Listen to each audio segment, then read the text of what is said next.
The JMA Wireless Dome, home of the Syracuse Orange and a loud house when it comes to sports. But who takes care of the loud house when it isn't so loud? When it's virtually silent? George Lambert is 62 years young and is part of the kitchen staff at the stadium. I still use the other one too, right? I retired as a custodian, and I got a job at washing dishes at the Carrier Dome. His boss, Michael Bomasudo, says George is a pleasure to work with. George is a breath of fresh air. Super confident, hardworking. If you ask him to do something, he does whatever he has to do to get it done, and he's very particular on how he does it. When George is off work, he's furthering his passion for photography in his at-home studio, working in a different kind of silence. I did the whole apartment. I put all rugs in I ripped up the old rugs, and I bought the squares and put out squares, and then I put the carpet in so the backdrop was thick, and then I painted it orange. George enjoys taking portraits and is always looking for new models to practice his skills. I want to say, wow, that's a great photo. I don't know.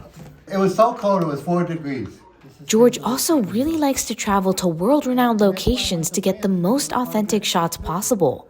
And he has a habit of looking at things in a way nobody else can. George has some big dreams of becoming an assistant photographer in New York City and eventually owning his own company. So he's making sure to use resources that are just a walk away from where he works. To many familiar with Syracuse University's campus, the Dorothy Ilgen Schaefer Art Building is just that, an art building. But to George, it's part of a larger mission. He's a student. Before he settles in, though, George is taking some time to relax after an 8.5-hour shift at the Dome. Sometimes I'm so tired, I don't know how I do it.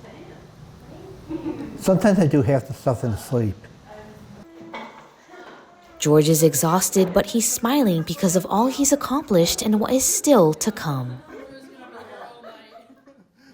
Growing up, George experienced a traumatic, life-threatening event on a motorcycle that contributed largely to the person he is today. I cut my head open when I was 15, and I couldn't finish high school.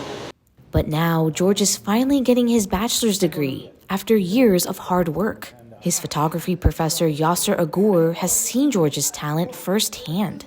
He doesn't go about it in like looking at a textbook, and he goes about it through a kind of instinct, a very intuitive process. I think a lot of people wouldn't necessarily take that route. He just has a idiosyncratic kind of way of working. And he knows George has been wanting this for a long time. It's exciting. I mean, it's like he's pushed through it. It's been, like I said, many years. I think it's been kind of a lifelong dream for him, and for him to finally get to the finish line, I'm sure he's going to be really excited. And the stadium just won't be the same without him. Gonna miss him when he does leave in a couple weeks, but other than that, I think he's a good guy.